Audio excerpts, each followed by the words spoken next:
Assalamualaikum warahmatullahi wabarakatuh. Hai teman-teman semua, apa kabarnya? Baik-baik selalu, sehat selalu, dan bahagia ya. Alhamdulillah, kembali lagi di channel YouTube aku. Terima kasih buat teman-teman yang sudah berkenan mengklik video aku ini. Semoga video ini atau video sederhana ini bisa bermanfaat buat teman-teman semua. Oke, share video aku hari ini. Mudah-mudahan teman-teman semua masih nggak bosen ya dengan video saya hari ini. Oke, hari ini saya akan membahas tentang pengalaman pribadi juga ya teman-teman ya. Jadi bagaimana cara saya membuka warung sembako ini dengan modal minim sehingga bisa seperti sekarang. Jadi dulunya cerita awal saya buka toko sembako ini, saya mulai dengan modal 300.000 ya teman-teman ya. Jadi awalnya dulu itu saya jualan sembako itu hanya modal 300.000. Saya hanya jualan pakai meja gitu teman-teman ya. Yang awalnya saya jual tuh sosis, terus beli kopi ABC 1 renteng, saya beli kecap 1 renteng. Jadi waktu itu saya jualan seperti itu teman-teman ya. Waktu itu saya baru-baru menikah lah, baru-baru menikah, umur anak saya sekitar umur 2 tahunan. Jadi saya mulai merintis usaha waktu itu dengan suami ya teman-teman ya. Ya alhamdulillah bisa berkembang sampai sekarang. Oke, lanjut ya teman-teman ya. Jadi bagaimana cara membuka warung saya? Saya menerapkan yaitu dengan cara saya. Ini versi saya ya teman-teman ya. Mungkin versi teman-teman yang lain, tapi ini yang saya jalani seperti ini. Jadi bagaimana cara membuka warung dengan modal minim? Yang pertama, saya itu jual barangnya itu tidak terlalu mahal ya teman-teman ya. Jadi dari awal sampai sekarang saya itu memang menjaga benar-benar biar barang yang saya jual itu tidak mahal. Saya mengambil keuntungan hanya sedikit teman-teman ya, terutama di barang-barang yang di situ cepat jalannya, seperti beras, seperti telur, gula, minyak. Itu saya mengambil hanya 500 sampai 1.000 rupiah ya teman-teman ya. Kadang pun kalau telur itu karena di tempat saya itu butiran teman-teman ya, belinya modalnya 1.700, itu saya hanya jual 1.800. Jadi saya mengambil cuma 100 rupiah, tapi saya jualnya dengan cara per 10 biji 18.000. Maka dengan cara seperti itu telur kita akan cepat habis teman-teman ya.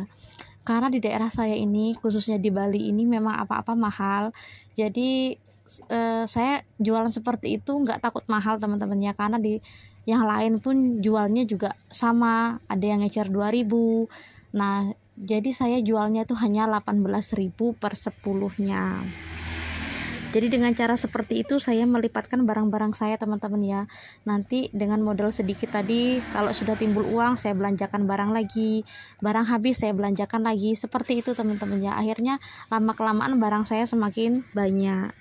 Jadi yang pertama, jangan jual barang terlalu mahal teman-teman ya. Yang kedua, saya itu mencari grosiran. Jadi yang kedua tuh kita harus mencari grosiran itu yang murah. Kenapa di sini saya menerangkan untuk mencari grosiran yang murah? Jadi kalau kita bisa menemukan tempat yang murah, otomatis kita bisa jual barang dengan harga murah juga. Terus cari grosiran di situ yang lengkap ya teman-teman ya. Kalau bisa cari grosiran itu yang di dekat rumahnya teman-teman, biar nggak habisin bensin. Atau di situ yang bisa COD ya, yang bisa via telepon atau via WA. Kemudian kita pesan barang datang. Karena di situ itu lebih efisien ya teman-teman ya, nggak menghabiskan waktu juga.